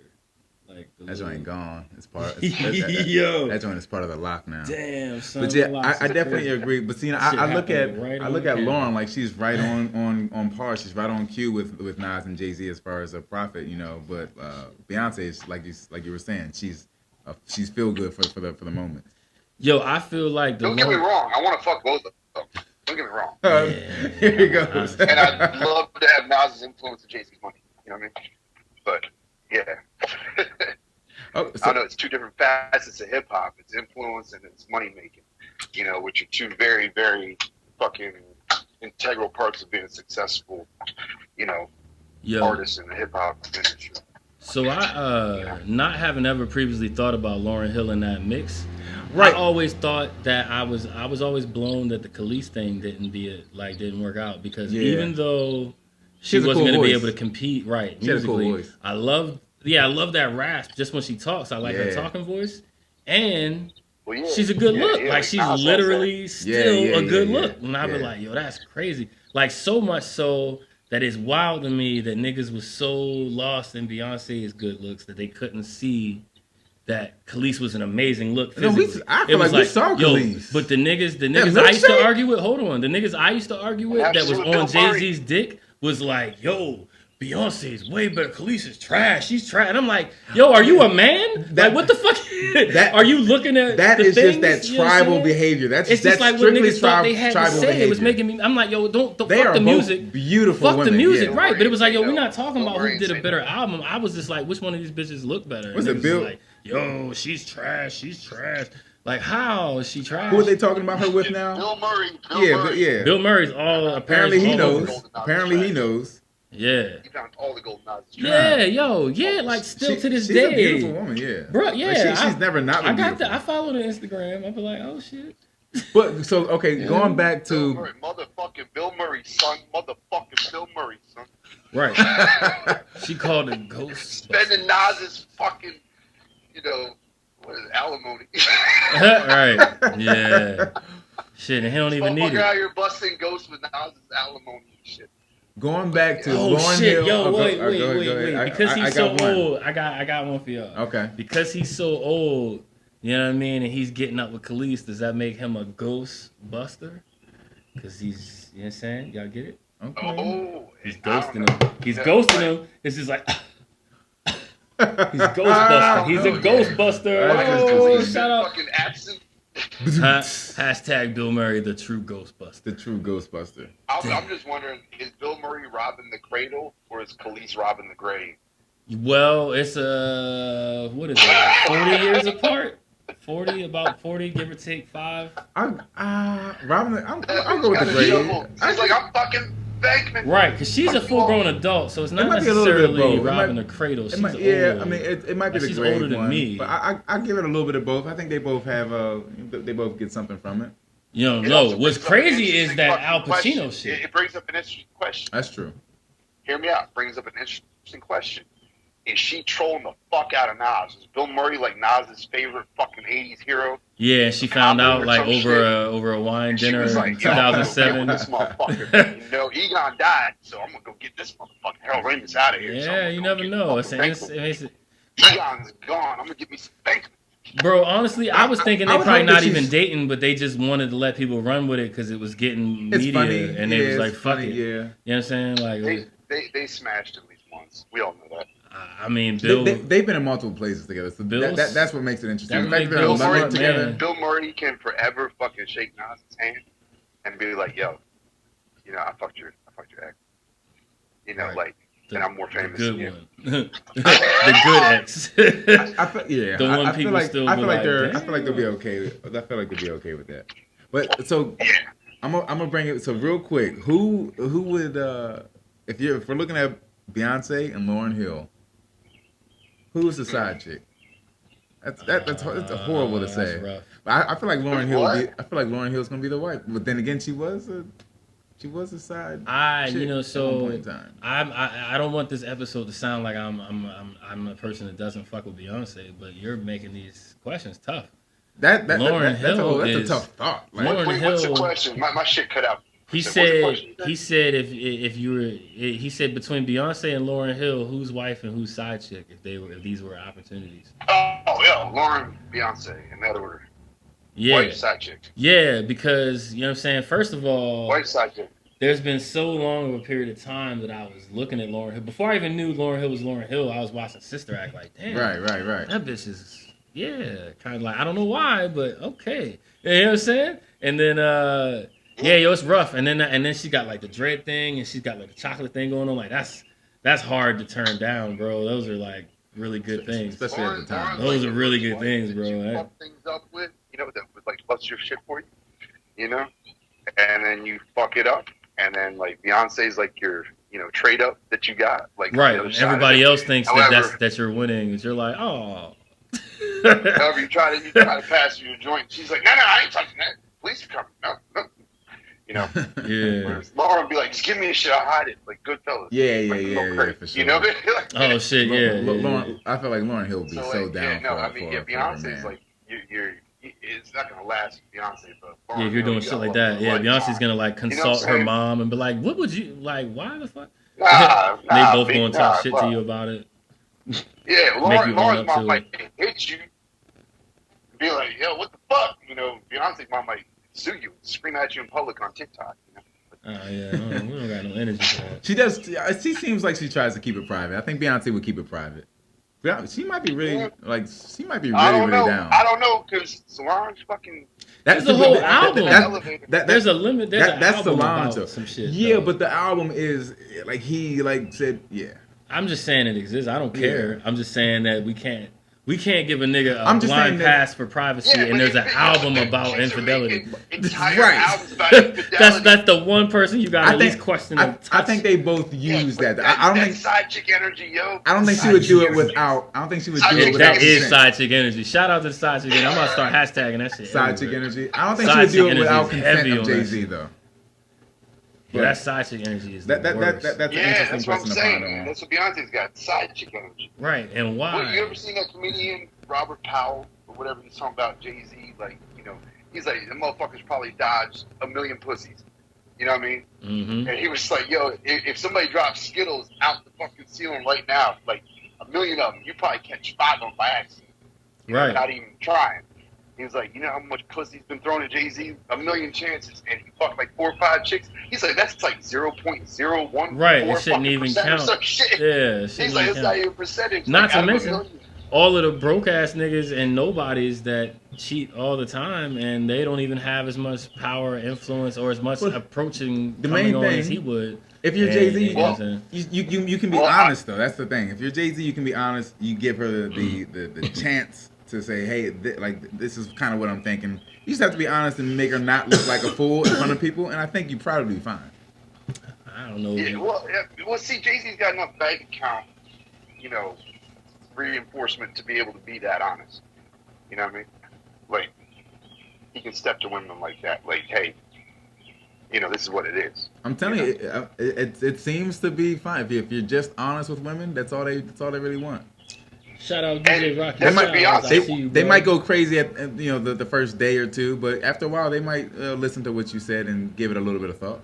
Oh yeah, dude, I had a homie in fucking high school who was sitting there and he was dating like 5 chicks at once, and he's like, "You're Wednesday, you're Tuesday, you're Friday." Lord of mercy.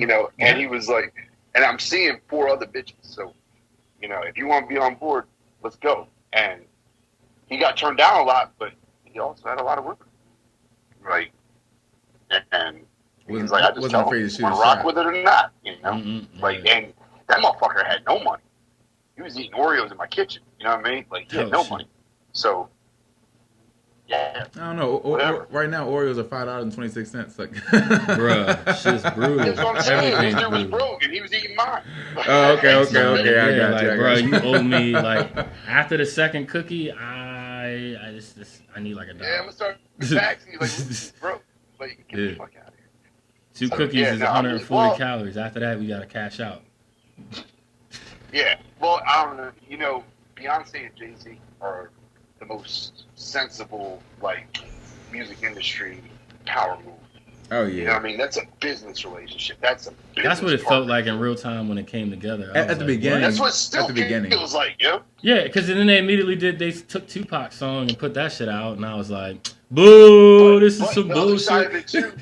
But the other side of it too is they both love their kids. I'm all for anybody who gives a fuck about their children. Like, I am too. All you got to do is give a fuck, and then you get a good, like a check mark on the good column for me. Bro, I mean, it doesn't give you a free pass, but you get a good check mark. Care about my kids? I'm right there. Yeah, man. Hell yeah. Nice little mom bod. Hit it from the side. Pat that down. Oh shit.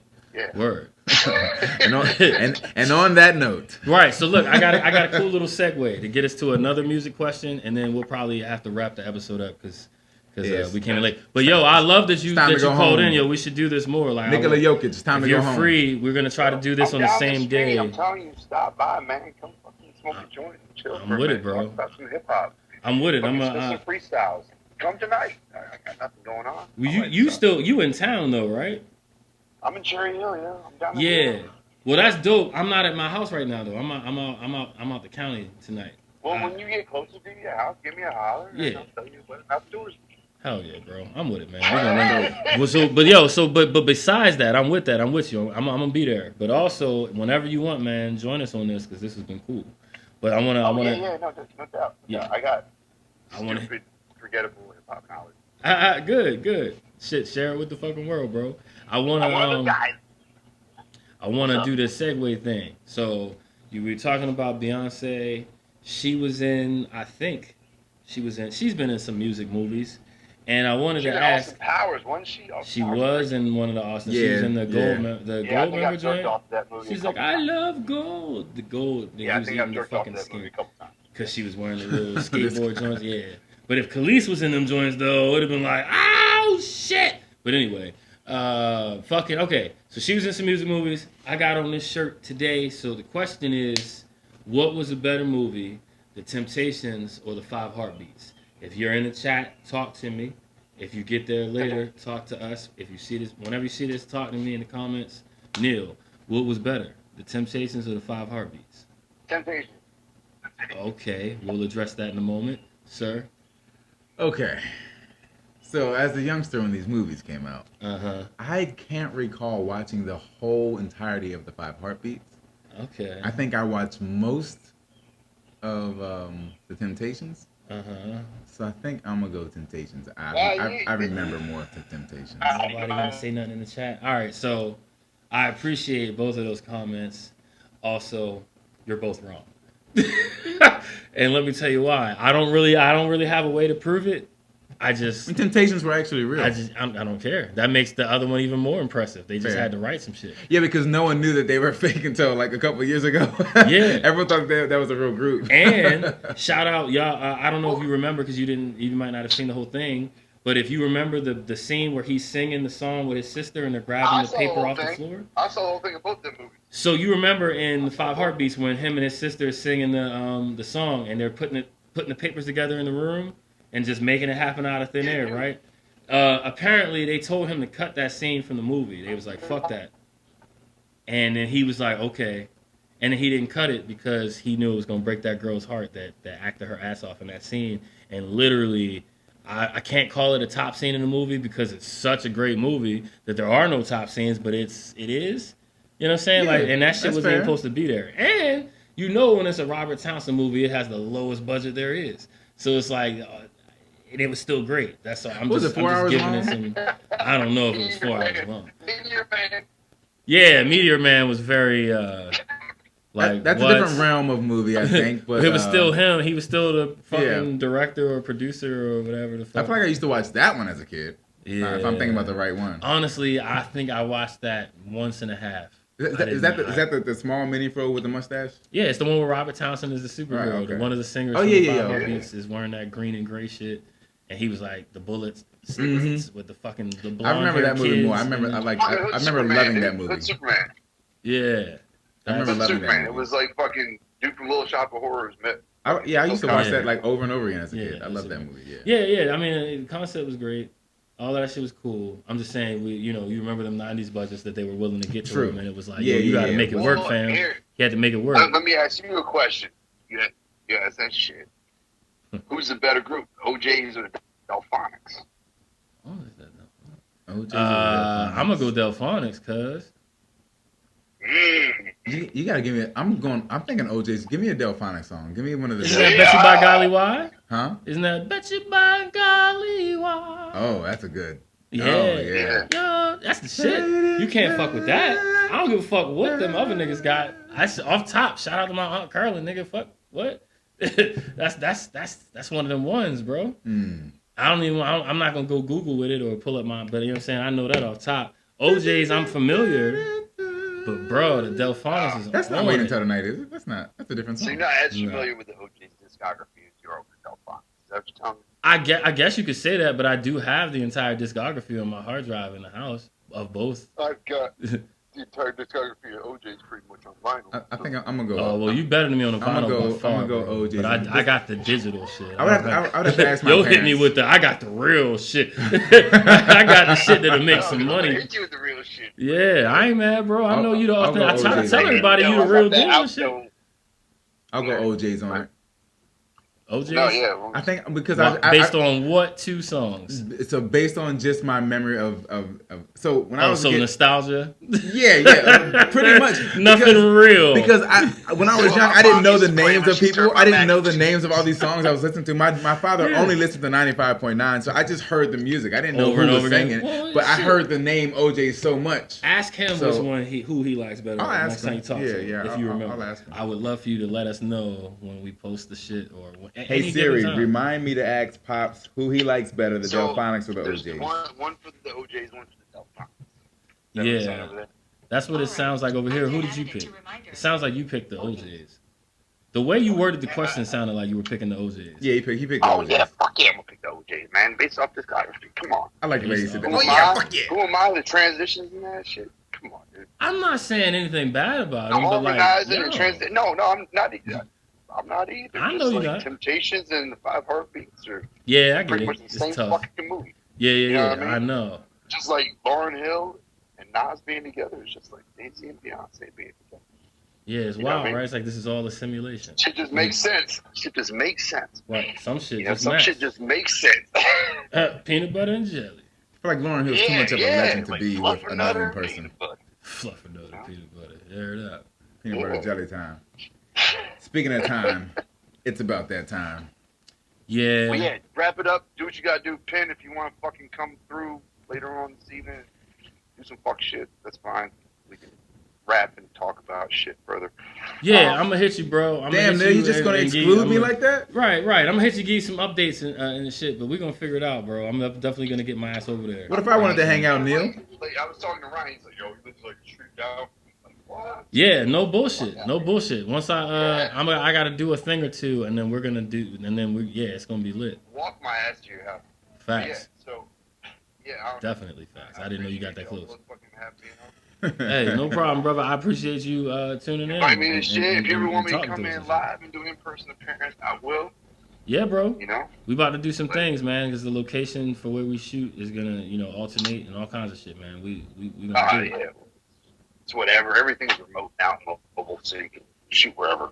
Yeah, that too. So, I mean, we can always pull you in that way, but you know what I'm saying? I think based on some proximity shit we're talking about here, we're gonna make some cool things happen. Oh, gotcha. Yeah. Gotcha. Cool beans, Neal. Invite me over next time, Neal. Say what now? Invite me over next time too. L3 said, "What about invite me too?" You both are invited, man. You guys come over. Come on, I don't give a fuck. I appreciate you, Neal. You know what I mean? appreciate you. Come over, fucking. We'll chop up some hip hop. We'll listen to some beat, and we'll outrhyme each other. Talk about the OG. I'm with it. Right. I'm with it. I'll put on my Doom mask and everything. Like, it's cool. Oh shit! Gotta pull out the poo shiesty. No, I said Doom Mask. I thought you said the Doom Mask or something. I was like, what? I have a Doom Mask. Too. I have it. Oh, okay. I have a metal MF Doom Mask. Yeah. Oh, literally, that's fucking cool, bro. Damn. Oh, and controversial opinion: Victor Vaughn, Vaudeville Villain, is better than Operation Doomsday, but we can get to that another time. Yeah, we're gonna. Yeah, another time. I'm too young. I have to do some homework. Right. Say what? I have to do some homework. He's got to. Oh yeah. Oh well, then you better get your ass over some weed. He's like, we'll do the research over here. I'll prove it. Hey, I got a lab set up. Sounds good. But yeah, no, that's cool. I appreciate y'all having me on, man. Yeah, man, that's episode 14 on Gawd. I joined this bitch by accident. It was like, yeah, it's never by accident. I'm gonna name this episode. Like I saw Will Coleman, and I just hit the notification to see what it was, and then it took me to the live, and then I was like, oh shit, that's dope. Thank you, Facebook. They're talking hip hop. Let me just sit here and kind of listen. Yeah. I'm glad you came in during a hip hop moment. I know, right? Yeah, we normally aren't. Dude, I know nothing else. Like, there's only like really 4 or 5 things I know in my life, and that's my kids, tattooing, and art, whatever the fuck. Sounds good. Hip hop. Actually, hip hop is like right underneath, like art. Yeah. And, yeah. Beautiful. We need historians to stay around, Real shit. There ain't much I know, but I know a lot about fucking hip hop. Yeah. And if anyone wants to talk to Neal about hip hop, he's got that too. Not only is he a tattoo artist, not only does he make beats, he's also a hip hop historian. Not only do I hug my mom on Sundays. Boom. Another hug your mom shirt. We gotta get those out there. Like, I'm that dude. Like for real. Look, once we start getting your takes on here, you're gonna have Red calling in like, actually, you know what I'm saying? Y'all gonna be over here debating it like, nah, bro, that was 93. And you're like, fuck that, it's 92. Like, yeah. Like, bitch, fuck you. I was 14 in 93. Kiss my ass. Word up. I was not. Yeah. So what the fuck you gonna tell me? Right. No bullshit. Yeah. I get it. When people start talking about artists or subjects I don't know, I just kind of listen. But then I'll take that and use it against somebody later. Like, right. I bet you ain't know about Boondocks and the Funky Fop. And they be like, nah. You want to hear a fucking great tidbit I heard from Jay Dilla? He was like, whenever people are talking about shit I don't know or shit I don't like or whatever the fuck, and they like pose a question in my direction about the subject they're discussing, I just be like, I'm not hip. Yeah, that's good enough. That's all it takes. Like, that's good enough. Well, I'll put you down. I'm not hip. And then people put it down, listen to it or whatever. But what I mean? Like you just be like, I'm not hip. It's a very subtle way to like just be like, A, I'm not interested in what the fuck you're talking about. B, I'm not interested in what the fuck you're talking about, but I'm polite as hell. Right. Like, if you want to take the time to tell me all of this shit. But if you're watching, based on the look of my face, I guess you can try. If you're watching this on God's podcast, you are hip. Right. All right, well, do what y'all gotta do. I'm getting the fuck up off. Yep, we out of here. All right, yeah, cool, bro. I'm gonna hit you. I'm gonna shoot you a message in a little bit. Yeah. I'm around. Cool. I'm around all night. All right, bro. Look at that, legend. All right, bro. We'll get up with you. All right, later.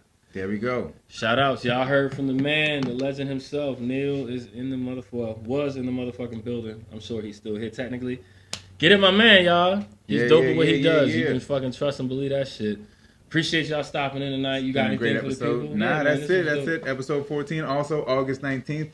I got a concert that I will be in, so you should definitely come out and check it out. Support. You can look at my Instagram, which is i.am_L3. The link is in the bio. And come check us out. Come rock with us. It's gonna be a dope hip hop and R&B show. My guy Pinpoint won't be blessing the stage, but that's okay.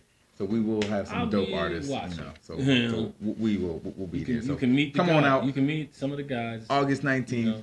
You can get the tickets through Eventbrite. Links in my bio. You even get discounts on 3 restaurants, 10% discounts if you buy your ticket. So the sooner the better. You know what I mean? The sooner the better. Buy your tickets ASAP. And that's it. We out on Gawd. All right, y'all. We'll holler at y'all next week. I remember on them lonely nights that's made it for me. Crate digging, searching for some samples mandatory. Trying to make the perfect beat slice that made it for me. I ain't never going to sleep, eat just sip of 40.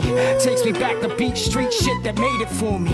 Wild style, crush groove shit that made it for me. Fresh Adidas with the Kango, yeah, that made it for me. Pulling all nighters, kicking ciphers, and we fading short. Flavor in my ear from this tribe called Quest. Q-Tip made it clear and made Fife Dog rest. My life after death starts the night after next. But I guess if it was written, then I might pass the test. If I ruled the world in my lifetime, my blueprint would do shit to make sure my dynasty ain't confused with when things fall apart with that new shit, that ooh shit. We on that muddy water, that Capadonna, that woo flip. When music, new hit was money, power, respect. I knew it was a tip to get money to power next. But as a bad boy, I got 24 hours left, so I'm feeling Southern plate, but I'm loving the Dodge effects. I'm a mess, I am ready to die. I stay on the chronic, been on it since Heavy died. I'm Reggie Fly, Superman lover, Buster, you Reggie High. Flip mode, I switch motors, I'm just a petty guy.